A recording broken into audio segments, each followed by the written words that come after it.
hindi ka gagawa ng kasalanan. Amen. Right. Kakaya sa Diyos eh. Grabe dapat nire-respeto natin ang Panginoon ng Diyos. Yun naman kailangan para mabuhay tayo ng matuwid. Yung i-honor at i-respect natin ng Diyos sa buhay natin. Amen. The way we speak, the way we think, the way we act, the way we dress. Are you listening? Amen. Are we honoring God? Amen. Kalugod-gudod lang sa Diyos. Pag hindi, shoot even. Amen. Amen? Amen. And then you find out yourself, you walk uprightly before God. Amen? Amen. Ito lang ang sabi ni Satan. Woo! Natatakot ba sa'yo, Diyos? Kaya ka lang naman nire-respect ko niya eh. Dahil po yung dahilan eh. Ano po yung dahilan ni Satan? Kaya doon nire-respect ang Diyos. Ito, nilahat po ni Satan kung bakit gumagalang daw si Job. Ito po. Has not thou made an hedge? When we say hedge, bakuran o protection about his house. Eh kasi pinabakuran mo, pinoprotektahan mo yung kanyang tahanan eh. Kaya ka, hindi nagalang. May nahuhuta sa'yo. Parang yung sinasabi ni Satan. And about all that he had on every what? Yung bawat anggulo ng buhay ni Job, pinabakuran mo, pinoprotektahan mo kasi kaya kayo ginagalang eh. Ano pa? That was what? Bless the work of his hands. Ano man ang gawing negosyo ni Job, pinagpapala. Ano man ang alagaan ni Job, pinagpapala. And what? Ano pa? And his substance is increased in the Lord. Lahat ng iyong resources nag-increase. Listen carefully, church. May pangarap tayo sa buhay. And I do believe isa sa pangarap natin ito na buhay.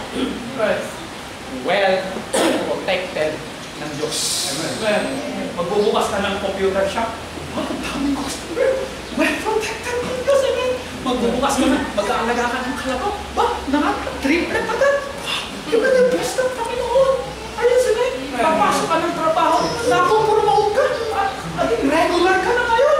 Maganda ka na lang sa opisina. Copy please. Ganun ka na lang. Lahat ng iyong tinatrabaho. Ibiniblas ng Panginoon. Di ba ganyan masarap na buhay? Amen. Bakit nagkagano ng buhay ni Job? Because Job honored. That's the secret. Tama sabi ni Job, ang Diyos di madamot. Lahat ng sikreto nilagay na sa Bible. Para maging ganyan ka din. Amen? Amen? Amen? Amen. Church, ano itata natin? I will honor with all my heart, with all my soul. Pagka all, heart and soul. Pagkataon. All eh. Hindi yung kalahati lang. Pag kalahati, pakitang tao. Napupuno, medyo hindi. Kasi, pero kapag all, yun ka talaga. Amen? Amen. I will honor God. With all my soul and with all my heart. Kasi you serve ang Diyos. You are worthy. God promise. Amen? Amen. Sabi ni Satan, kaya ka lang naman ginagalang niyan eh. Dahil best of this eh. Ang dami eh. May iPhone 6 S. Tapos ngayon, iPhone 7 agad. Kaya ka rin niyan eh. Ang tindi mo kong pagpalain eh. May bakery na ngayon. Kaya ka pinagpapalain eh. Kasi, kaya ka ino-honor. Ano sabi ng Diyos? Sige. Tanggalin natin. Yes, right? Tingnan ko lang pag hindi ka na in-honor niya. Aalisin na ng honor. Aalisin na lahat ng paggalang sa inyo. Tingnan natin mga kapatid ang pagsubok nito. Hindi nata sa atin linya nito, pero review sa mga alam na. Pero sa mga hindi pa, ito ay malaman niya. Ano po yung mga pagsubok nito? Nag-uumapaw na pagsubok nito. Sa chapter 1 ng Book of Job, 14 to 15, the Sabians, merong grupo ng mga tao na ang tawag sa kanila, Sabian. Sabian mo nga yan. No? Anong ginawa ng Sabian? Kinuha lahat ng oxen, lahat ng mga ashes, pinatay lahat ng servant na nag-aalaga nun, buti may nakatakbong isa. Siguro tutulog sa kubo. Kung maalimpungatan na gano'n, wala na lahat, natakbo. At ibinalita kay Job, bossing, may bad news po. Wala na po yung mga oxen natin, yung mga ashes natin, may kumuha po. Das sabians. Pati yung mga nag-aalaga, patay. Nakabalita lang ng isa. May dumating ulit, Brother John. Alam mo, ganun ulit servant na dumating. Nagbalita ulit. Verse 16. The fire of God naman. May apoy galing sa langit. Tinupok ang alin po? Sheep and servants. Brother Jonathan, ganun ulit dumating servant. Verse 17. Sino naman? The Chaldeans, grupo ng mga tao. Chaldeans, camel and servant. Ubos. And then, 19, a great wind. Ito mas matindi. Sa chapter 1, yung mga anak niya namamatay lahat. Church, listen carefully. Masakit mawala ng trabaho. Are you listening? Malaking takot at pagsubok yan sa buhay natin pag nawala ng trabaho. Lalo na kapag nawalan tayo ng mahal sa buhay. Kapatid, sa isang araw, ito lahat ang nangyari dito. Hindi pa natapos, may chapter 2 pa. Anong chapter 2? Si Satan, binigyan siya ng sakit. Hindi pa natapos. 9, his wife. Anong sabi ng wife niya? Curse God! Parang makaya. Sumpay mo ng Diyos. Saan umepekto yung iniisip ni Satan pag nawala ng mga ari-arian, mga blessing? Kanino umepekto? Sa asawa ni Job. Amen? Kapag may blessing doon, misis. Kapag pagsubok, ayaw nang i-honor ang Diyos.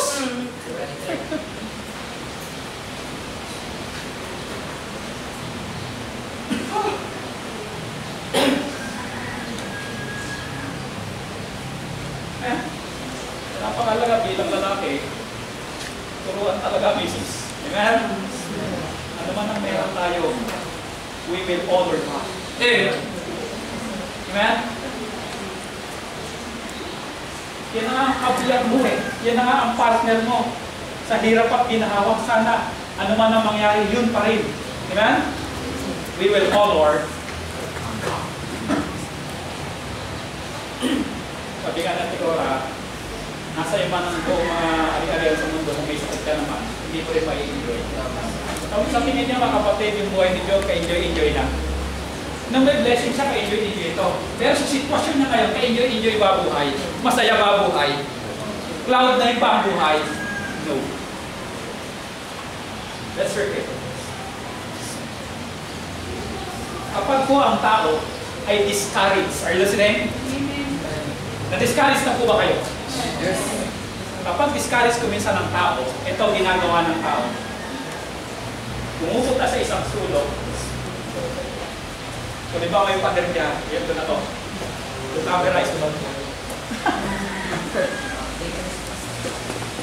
Di ba, pati din pagsupil, lumon-lumo. Ano nangyari? Kagaya, sasandal.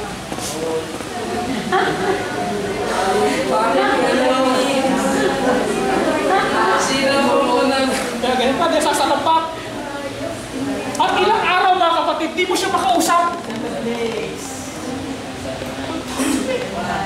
Are you listening? Alam mo, si Job nangyari sa kanya yung sobrang discouragement. Verse 13. So they sat down. Tamang-tama, ganun nga. With him upon the ground. How many days? 7 days and 7 nights. And none spake a word unto him. For they saw that his grief was ilang araw at ilang gabi siyang hindi nakausap. Mga kapatid, kasi ang pagsubok dito matindi. Hindi lang ito mga kapatid yung hindi ka ginikibo ni sister. Are you listening?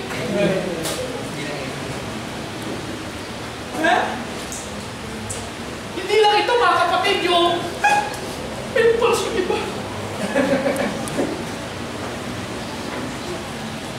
Hindi pala ito yung breakup lang na ayoko na talaga, Andy. Ayoko na. Hindi lang ganun to, mga kapag. Are you listening? Ang dami umiyak dyan. Paano na forever? Dalang-dalang mga tao. Parang kayo gawin, parang pasan na rin ang mundo. At salamat kay Lola Baba. Pinagbigyan si Andy.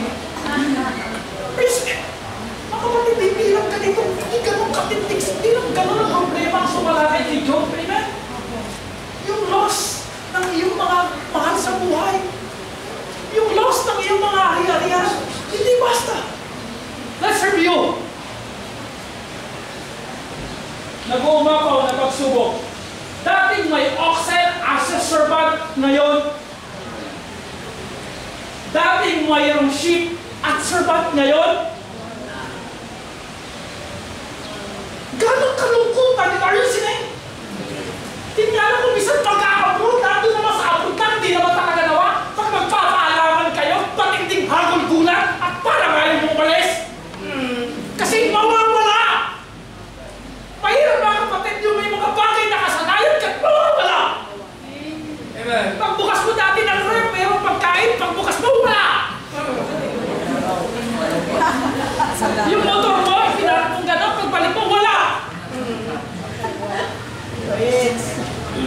Camel and servant, dati meron ngayon. Ito malungkot pa. Alam niyo ba itong mahal na mahal yung mga anak niya? Pinag-o-offering pa niya sa Diyos kung may nagawang kasalanan. May fellowship sila lagi. Tapos, isang araw, wala na siyang ka-fellowship na anak. Are you listening? Di ba mga kapatid, kapag may nawala na gano'n, ang naiisip ko yung yung kasama mo siya. At yung maiisip ko, tutulo talaga luha mo eh.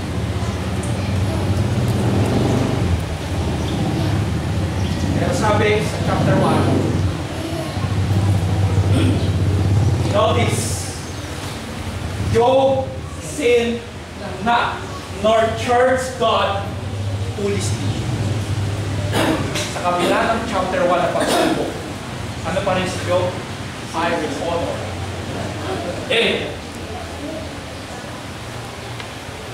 Nabago ang sitwasyon. Pero meron isang hindi nabago kay Job. Ano po yun? Pag-respeto at pag-galang.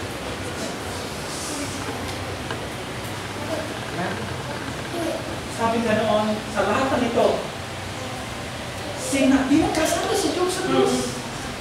Nor charged God what? Foolishly. Hindi siya nagrebelde, hindi siya nagsabi ng kung ano-ano sa Diyos. Tikim ang bibig ni Job sa mga salitang against what? Against God. Hindi nadisi. Lord, ano ba naman ginawa mo sa akin? Bakit naman ginanito mo ako? May kasalanan ba ako? Kung minsan nga may kasalanan tayo, nanggaganon pa tayo sa Diyos eh. Mga kapatid, nakakahiya po sa Diyos. Amen. Amen? Amen. Church, anuman pagsubok. Ito ang prinsipyo pag may pagsubok tayo. Kahit may mga pagsubok mga kapatid, ilagay mo sa puso at kaluluwa mo ng buo-buo. Ayaw mo. Amen. Preach us. Amen? Amen. Because God has a plan. Amen? I will overcome. Chapter 2, review. Boils, discouragement from his wife. Anong sabi sa chapter 2 ni Job? But he said unto her, Thou speakest as one of the foolish women speaketh. What? Shall we receive good at the hand of God, and shall we not receive evil? In all this did not Job sin. With this, after ng chapter 2 na pagsubok, nabago na naman ang sitwasyon. Dating walang sakit, nagkasakit. Dating sweet sila ng misis niya, ngayon naman dinidiscourage siya ng misis niya.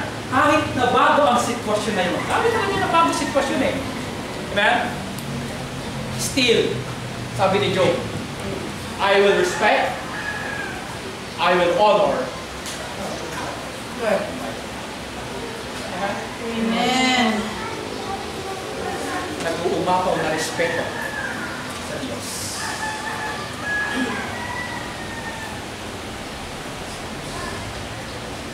Kahit ang kanyang gamit, hindi bumukha.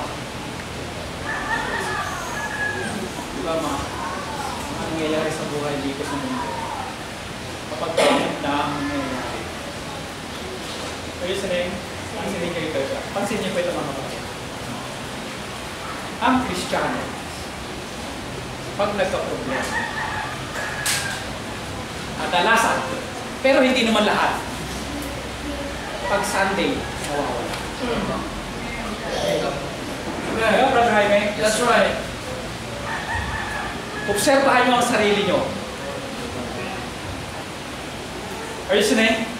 Pag nagka-problema, nagkaroon ng awayan or anuman, nawala ng trabaho, nawala yung kabyak na medyas, namatayan ng anak. Are you listening? Kapag nagka-problema, kapag pinakbaka ng pagsubok, tapos kinabukasan Sunday, o kaya Monday pa lang binakbaka na, pag nag-Sunday na, pag Sunday wala na. Church malibo yun. Are you listening? Ito ang pagtibay na patunay na tamang patotoo bilang anak ng Diyos, yung buhay ni Job. Amen?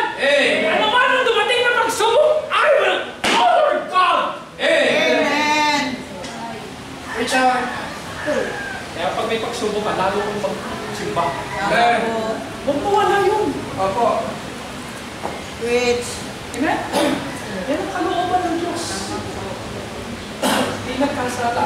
Ngayon, pag hindi ka na ng church, nagkasala ka ba nun? Nagkasala ka. Sabi ng Bible, huwag kaligtaan ng pagtitipon. Pero lalong nangiina. Huwag baguhin ang sitwasyon yung pag-honor mo sa Diyos. Amen? Amen. Sitwasyon lang yun eh. Buhay ka pa, may pusot